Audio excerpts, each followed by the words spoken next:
I saw this EBRC report as an attempt, to rationalize the electoral map of Singapore. I feel like it would affect parties that have been walking the ground more. So it's not enough to just say that we're changing the electoral boundaries because of population shifts, right? Tell us more. I feel like for the opposition parties, I guess, it definitely would affect them. If they've been walking the ground in that area, they now, have to cover a lot more ground.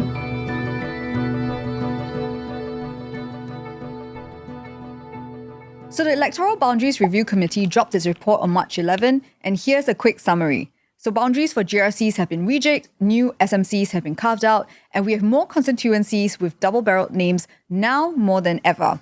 Now that we have a clearer picture of how the electoral map has changed, what does it mean as we head into a general election? But first, if you're still unsure of which GRC or SMC you're in, go check out the Straits Times Interactive to find out where you're at. So just click on the constituency or enter your address or postal code into the search bar. Now, today, on The Usual Place, I have former nominated Member of Parliament and Associate Professor of Law Eugene Tan from the Singapore Management University. And also on the couch with him is Tham Yuen-C, Senior Political Correspondent and my colleague at the Straits Times, who has covered Singapore elections since 2011. Now, following the release of the report, she wrote a news analysis about why reading between the electoral battle lines is as much an art as the science. So I'm going to find out from them today what they think of the report. So welcome to the show, both of you. Oh, thank you very much for having me. Happy to have you on. It's been a couple of days, 3 days, I want to say, since the EBRC report has dropped. I wanted to ask each of you first, the boundaries have been redrawn in 22 out of the previous 31 constituencies. Major changes, as the media have called it.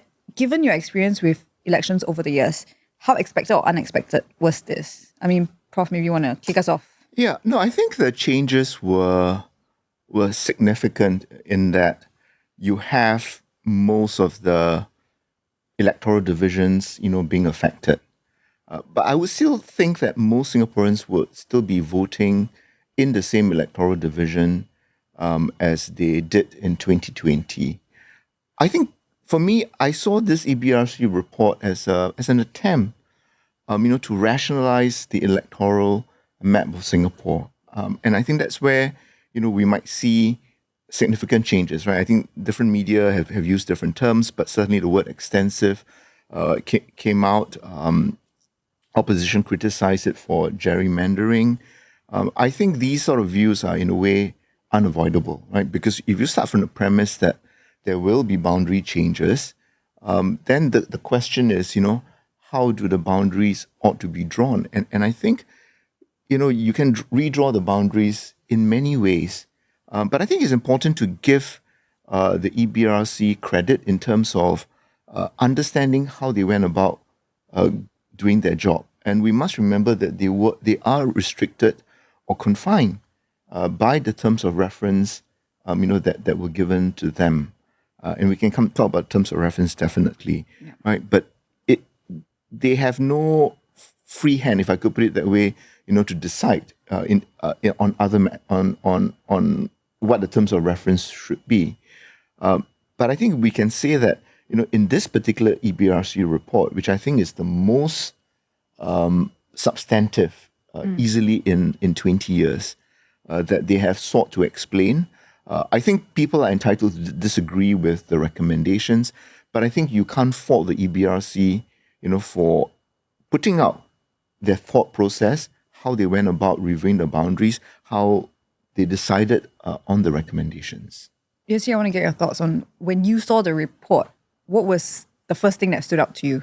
I would say it's the fact that they actually offered an explanation and their rationale for the changes. Because I remember when we were doing stories the last time and we looked into past reports, I found that in the 1960s and the 1970s, they actually provided a lot more reasons for why they, changed certain boundaries. And the thought behind, why they didn't, let's say, cut up a polling division and instead just move the whole thing over and things like that. But then for a long time after that, the reports were really very brief. You know that the boundaries have changed, but you don't know why. And the only clue you can get is from, the terms of reference, right, that the Prime Minister has given. And so I think as a result, people are always speculating, right? There are those who are unhappy and they'll say like, oh, this place got swallowed up because, I'm coming for it and, people like me. Or there are people who say that, this place maybe had to change because if it didn't change, it might fall and things like that. So to me, it was quite interesting that they actually provided an explanation this time. Well, since both of you have already brought it up, let's just talk about the gerrymandering talk. Supposedly. Supposedly. What do you make of it? Like, is it louder this year? Because different parties have come out to explain how they feel about the Well, the Natasha, EBRC report, yeah. I think certainly when you have social media, you have a lot of interest in this upcoming general election because you have a lot more political parties. We have the most ever number of voters. So I think there is obviously a lot of interest. So in a way, the views, get amplified. But I think when we take the starting premise, that the EBRC goes by the terms of reference, that the EBRC does not have access to information about how people voted in each polling district, that the EBRC is there to get the job done. I think this is really all part of the electioneering, right? The idea of trying to generate interest about a particular political party, right? Because if you look at the political landscape today, it is increasingly very crowded. In terms of like more parties, parties, right? But you have really, if you go by GE2020, to me there are only three parties that in a way have significant reach, right? The ruling party, the leading opposition party, Workers' Party, and PSP, right? So you have then many other political parties, struggling in a way for political relevance, right? And political parties become relevant only when they contest in general election. And in the Singapore context, they are relevant also if they contest and they don't lose their election deposits, right? Which is hefty because most of our electoral divisions are group representation constituencies, right? So you're looking at, tens of thousands of dollars to field a GRC team. So I think, we shouldn't be surprised. And I think one other point which I think Singaporeans may not appreciate enough, the electoral boundary changes don't affect the ruling party as much, right? And that's simply because they are represented across the entire island, right? So no matter how you draw the boundaries, right, the PAP would have people or a branch covering that particular area. But for the smaller opposition parties, right, who may contest in discrete constituencies in different parts of the island, then I think, when you have extensive electoral boundary changes like what we have for this year, right, then I think many of them would feel that overwhelming sense of being displaced. But you contrast that with Workers' Party, right? They have been very strategic in that they have sought to walk the ground in contiguous areas, right? Constituencies that are adjacent to each other. So they know that boundaries often will be redrawn at the margins. And so even if the margins are redrawn, I think the sense is, they will not be too significantly affected. So I think these are background information which we should bear in mind, because I think sometimes, we tend to, or at least we may otherwise malign, the good work, that the EBRC does. Yeah, so to Eugene's point, I feel like every election, every time the boundaries change, right, people will complain. So it's not really, it's not really about how extensive it is or something, but I feel like whenever the boundaries change, it would affect like the politicians and the parties that want to contest that area, right? But to qualify, I feel like it would affect parties that have been walking the ground more. So if you've already been covering the ground, and let's say, you have a team that you thought you were going to field in one constituency. Suddenly that constituency has been cut up into half and it joins up with, another constituency at the side. If you so happen to have not covered the other one, then now you have to make a choice, right? Are you going to, feel the people in the other side or this side and all that? But having said that, you always hear people talking about parties that just pop up every 4 years and things like that, right? They say like, oh, I haven't seen them around and suddenly I see them. So if you haven't been walking the ground, I feel like it shouldn't affect you so much because people don't recognize you anyway. So you just start walking in the new constituency, right? Yeah. I mean, very quickly, right? I mean, I think Yuen-C raises, many good points there. And I think it's actually worthwhile remembering, right? If people expect the EBRC to take into account individual parties' movements on the ground, then I think the EBRC will never come up with a report, that will satisfy anyone, right? So are they supposed to take into account the fact that, Dr. Chi, for example, has contested in Bukit Batok SMC, in the last 2 general election, so we shouldn't change the boundaries there, or we can only tweak it superficially, right? I mean, if we go into that sort of the EBRC, right, having to take into account these sort of party-specific arrangements, peculiarities, interests, desires, then I think, we will never get a EBRC report, that in my view would be objective. In fact, one would say that the report would then become heavily politicized, right? And then how do you reconcile, competing claims among the different parties, right? Is the EBRC supposed to say, well, okay, we will now try to arbitrate? So I think those are important background sort of insights to bear in mind. Well, then what do you say about as voters, as in I'm looking at how the EBRC divided Singapore on the electoral map, and yeah, because this is what the talk is on online platforms and forums like Reddit. People see it as gerrymandering. It's not coming just from political parties. So will this affect how people vote going into the election? I feel like for some people, it definitely would. I have received some messages from friends who are, unhappy about not having moved, but ending up in another constituency, right? And maybe, people have been complaining for years about the fact that Marine Parade has this long tentacle, right? And Braddell Heights is part of Marine Parade. So things like that. I think some people would be affected. The question is how many of such people there are, right? Yeah, so it might not really affect the results that much. Yeah. Well, so I think in terms of people voting just on the basis of the EBRC report, I think those are really far and few, right? But I think, depending on how the campaign is conducted and all, maybe even media coverage, then people may say, okay, whether the election was generally free and fair.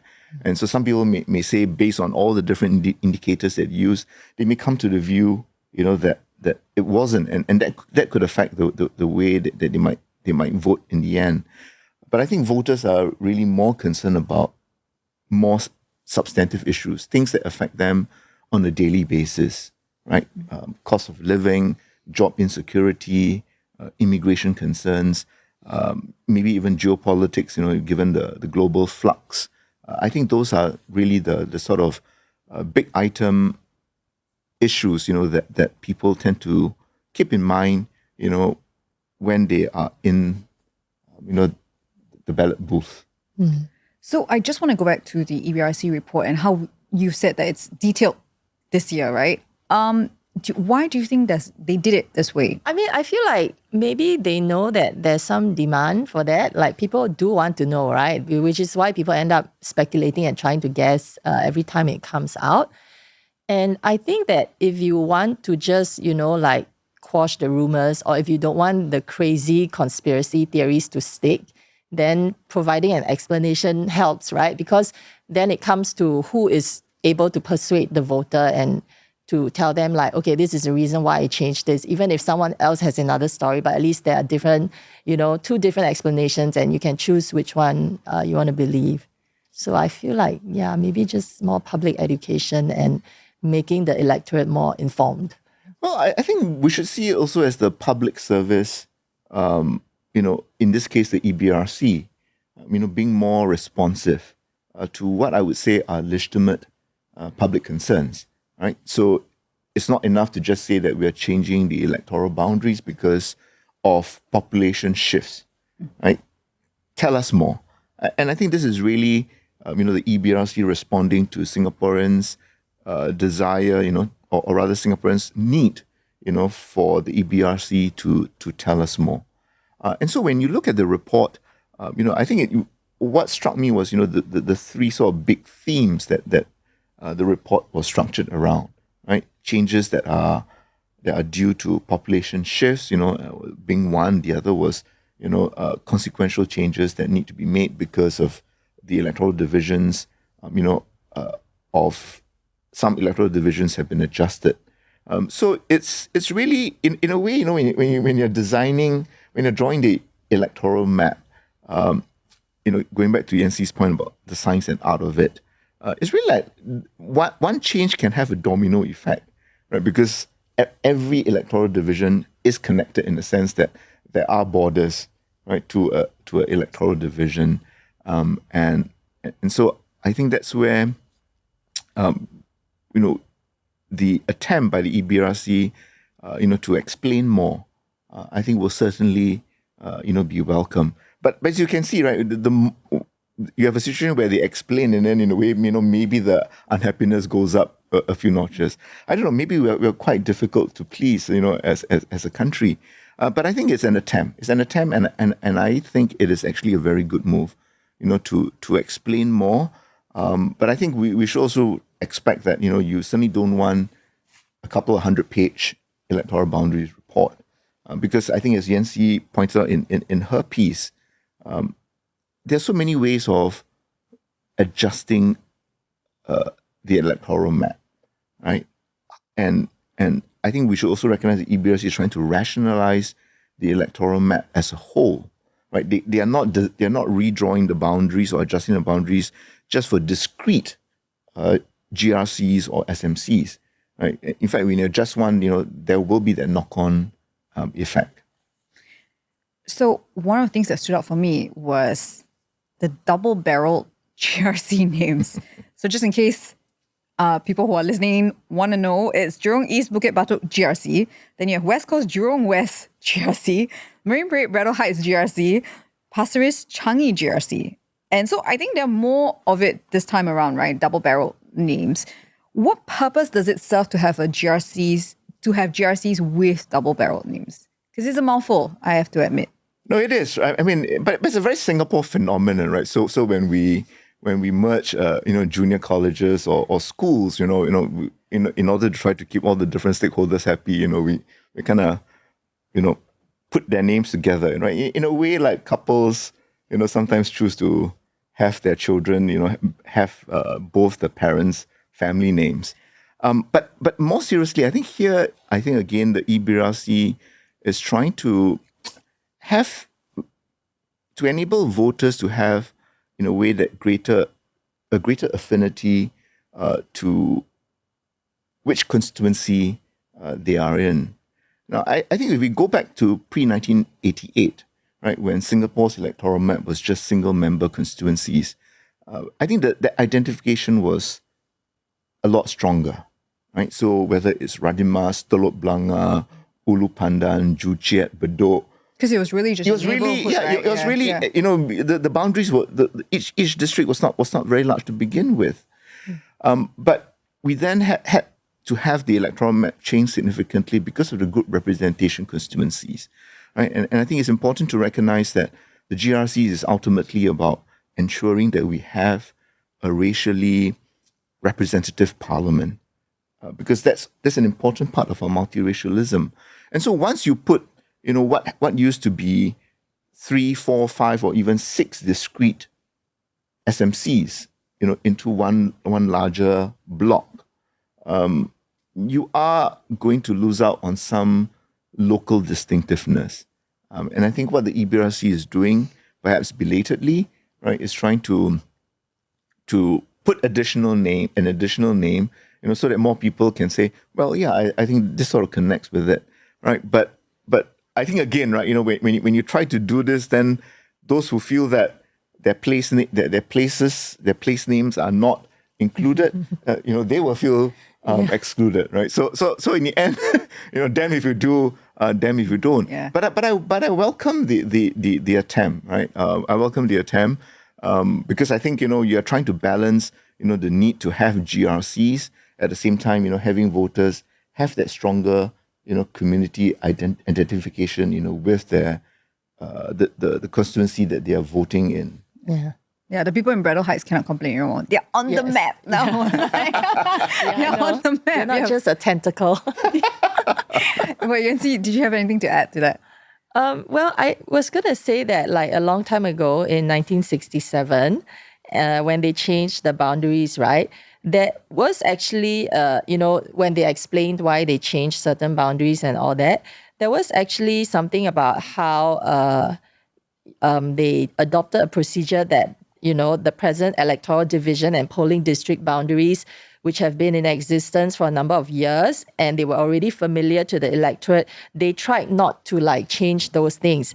And then they said that, this part of the reason was because the electors would be able to see more easily how the changes of boundaries affect them, and voters will remain within the same districts and they'll know where they're voting. Mm-hmm. So I guess to Eugene's point about, people identifying with the constituencies that they are in, if the name is more inclusive, then they feel like, oh yes, this is my constituency. But actually, I'm not sure, on a day-to-day basis if people care.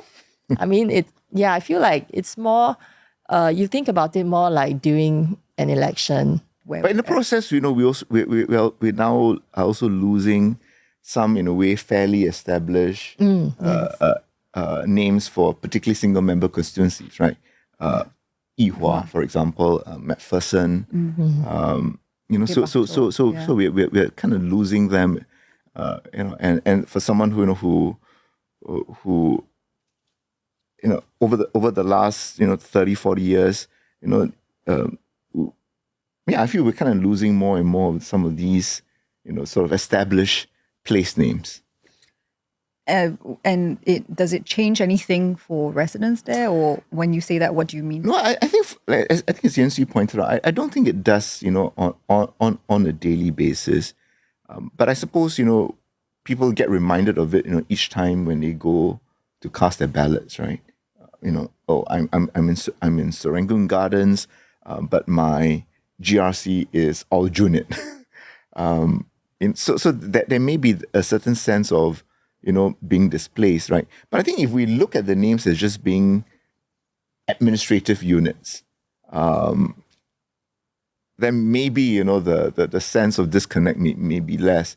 But I think if we go back to the double-barrel names, right, it is that attempt, right? But even then, you're not able to include everyone, right? All the different place names, right? So if you look at the new Jurong East Bukit Batok GRC, there are just so many discrete parts, and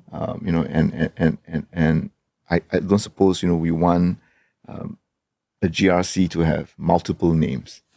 That would be a very long abbreviation. Yes. A lot of letters in a mouthful, yes. yeah. Yes, so since you brought up Jurong, we must go to the west and talk about Jurong. It was split into 4 constituencies. So, and Jurong GRC was one of the PAP's strongest performing constituencies, right?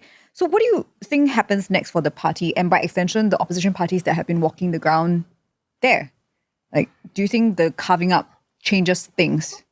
Well, I'm not sure in the end whether they will be consequential in the sense that they will affect the election outcomes, but I think if I could summarize, I would say that, the opposition parties, walking in the areas that have been affected, as a result of Jurong East being carved out, I think they would rather that the EBRC did not make those changes. But we deal with the world as it is. All other parties, have to deal with the electoral map as it is, rather than to say, I would like to have this desired electoral map. So I think the opposition parties would rather not that happen, right? But the PAP, because they walk in all those areas, they are not at all affected. And if we go back, to Jurong, the current Jurong GRC, they have been consistently one of PAP's best performing constituencies, right? Whether you look at GRCs or SMCs, or combined, right? And in the last GE, the team led by, Mr. Tharman Shanmugaratnam polled the highest at 74%, right? Which was way above, the PAP's national average. So I would say that, the parts that are bringing in, that they are now going to incorporate, some parts of the current Jurong GRC, that I think it's fair to say that, the PAP, would have, in a way that slight lift, in terms of, that the fact that, these were voters who, close to three quarters of them voted, for the PAP, but it's been 5 years on, right? Voters are entitled to make a different choice. And of course, President Tharman is now President Tharman, so he's no longer there. Yeah. Also, I feel like for the opposition parties, I guess, it definitely would affect them if they've been walking the ground in that area. They now, have to cover a lot more ground and a lot more residents, right, to cultivate the ground and all that. So definitely it would make a difference if they have to decide whether they still want to contest there. And if so, then which part, because Jurong has been broken up and different parts of Jurong are now in other constituencies. Yeah. And I was wondering also, Eugene, when, you mentioned this thing about how the constituencies that got the infusion of voters from Jurong, that it might benefit them a bit. And I thought that was very interesting because I actually saw this online where people were calculating like, which constituency got how many voters from Jurong and how much it would boost their vote share. And I wonder, how do we know for sure that people are going to vote that way? No, correct. Yeah. I was just going to say, is that scientific? How do they know? Because like you said, a lot has changed. A lot has changed, right? In 5 years, right? Yeah, Mr. Tharman is no longer there. There have been other issues that Singaporeans are concerned about. They may not like the team that the PAP is fielding in those areas. Yeah. But if I could just backtrack a bit, I think it's important to recognize that, the changes happen because there has been a lot of population movements in the island, but moving towards the west, right? So you have Hong Kong West, which, as a result of the EBRC recommending that it no longer exists, and in fact, to have all these different parts of it taken by Choa Chu Kang GRC, parts of it, by the new Bukit Batok, Jurong East Bukit Batok GRC. I think, it's this change, right? So the western half of the island tended to be, in a way, relatively less populated, but with the new towns, right, being increasingly in the western part of the island, I think, in a way, that's where we see a lot more changes, on the western front. So I want to ask you in terms of, because opposition parties have been walking the ground, right? So now with the electoral map change, how and opposition parties have been saying that, they are staking their claims in different parts of the island, right? How would this affect horse trading, as we call it, in the election? I'm not quite sure the changes in boundaries. Well, I guess then it can, now different people will be claiming, look, I walked here, and then the other person will say, but I walked in this part of this new constituency, right? But I'm not quite sure whether that actually matters. That means having been walking there or having gone there before, does it then, preclude someone else from going there? I think there are some opposition parties who have already said that we all make our own decisions and we all have our own priorities, and that, like this, I've been here before, so I chose this place. I don't think every party actually agrees with that. So if you don't agree, then it's not going to affect your horse trading. Yeah, so I think we will see a lot more jostling, right? We are actually witnessing it now. But I think all this is really the prep to, the big powwow, that some of the opposition parties will have with each other. Right? And in this powwow, I think usually the Workers' Party, doesn't get involved. I suspect PSP too, and maybe even SDP. So I think all opposition parties are very clear, right? That they will have the best outcome if they go into a straight fight with the ruling party, right? That if you have a multi-way contest, then the outcomes are not going to be good for the party that finishes third or fourth. And what do you mean by that? The bad outcomes could include losing, that election deposits, right? Which is actually quite rare in the Singapore context for political parties, right? Independents may have lost, but political parties in the GRCs are quite rare, right? Because you have, the non-PAP vote, minimally, right, being about 25 to even 35 or 45%. So that easily crosses the 12.5% threshold, in order to not to lose your election deposit.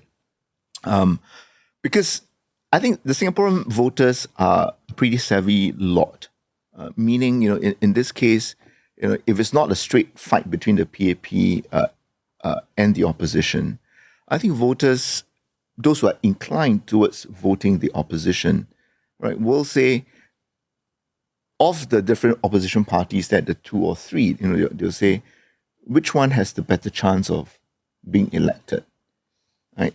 And they know that collectively they shouldn't split their votes. Now, where you have a very strong opposition party, right, let's say like the Workers' Party, then the signals are very clear, I think, to most people who want to vote for the opposition, right? They will say, yeah, we should pool our POOL, our vote, behind the Workers' Party. Right? But if you have a situation where the signals are not very clear, meaning, the opposition parties are all, people can't really tell which one is the stronger or strongest one, then that's when the votes might actually split. And then you could have a situation where not only do you give, the PAP an easy victory, but you may have one or more opposition parties, that might lose their election deposits.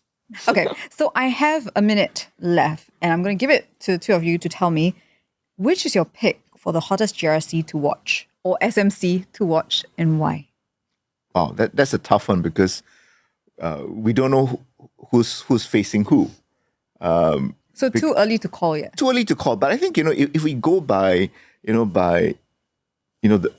what happened in GE2020, I still think West Coast will be very keenly contested, right? It was the one that the PAP won the contest the most narrowly among the seats that it had won. So I think we are going to see another battle, another phenomenal battle there. The other one, which I would say, so in a way is speculative, right, is whether the leader of the Workers' Party, Mr. Pritam Singh, whether he would move out of Aljunied. And if he does, right, whichever GRC that he goes to, I think will certainly give the ruling party a run for its money. There may be, internal, or at least Mr. Pritam Singh himself, or within his party, right? There may be a sense that, in light of the conviction for perjury before a parliamentary committee, that he may feel that, there may be a need to claim an authoritative mandate. Winning Aljunied, I don't think will give him that authoritative mandate, because I think Aljunied is really for the Workers' Party to lose. But if he goes to, another GRC or maybe even an SMC, and he wins outright, then I think he can stand up and say, well, I've got the mandate from Singaporeans. Because, we have had a couple of resignations, right? Mr. Iswaran, because of a criminal conviction. Then you have MPs resigning, because of extramarital affairs. But here you also have a criminal conviction for perjury. And Mr. Singh, still feels that there's no need for him to resign. But I don't know, maybe in elections he may feel that, that would be a chance, for him to seek political redemption, putting it that way. But in the end, he may feel that there isn't a need, right? Because he is appealing the conviction. and that, he's still innocent, so there's no need for that. But I offer that, because if you recall in 2011, when Mr. Lau moved out of Aokang, right, and then led to that famous victory, the question is whether, 14 years on, Mr. Pritam Singh might feel that, this is something he should do, right? In a way, because of that conviction, for lying to the Committee of Privileges. Yuen-C? Can I Hottest cop out? GRC? Okay, why so? Can I cop out and say it depends on who is fielded in the GRCs, right? Like who are fielded in the GRCs actually. But I think maybe West Coast, even though the constituency has changed, but the PSP leader has already said he's going to contest, right? So I'm going to say I think that's going to be one of the hot fights. Yeah. If I just quickly, I think any contest between the PAP and the WP, I think will be significant, right? Because if you look at GE2020, when you add up, the votes that each of these two parties got in straight fights, the total for WP actually exceeded that of the PAP. So I think we can expect, any PAP WP fight, to be fierce. And I think, this really will be an election to watch. I do think it will be a consequential general election. If you look at East Coast, the changes are actually not as extensive there compared to some of the other constituencies. So depending on who they field there, I mean, East Coast was one of the more closely fought constituencies the last time around as well. So I think depending on who is fielded there, perhaps it's going to be another close fight. So thank you both for being on the show. I hope to have you back when the election season kicks in. But thank you very much for sharing your thoughts on the EBRC report today. So that's it from me today at The Usual Place. Now, as we edge closer to the 2025 general election, you can expect hot takes and deep dive conversations right here at The Usual Place. So if you don't want to miss out, like, subscribe, or hit the notification bell on YouTube to get fresh content. You can also catch The Usual Place on Apple Podcasts, Spotify, or on the ST app. I'll see you next time.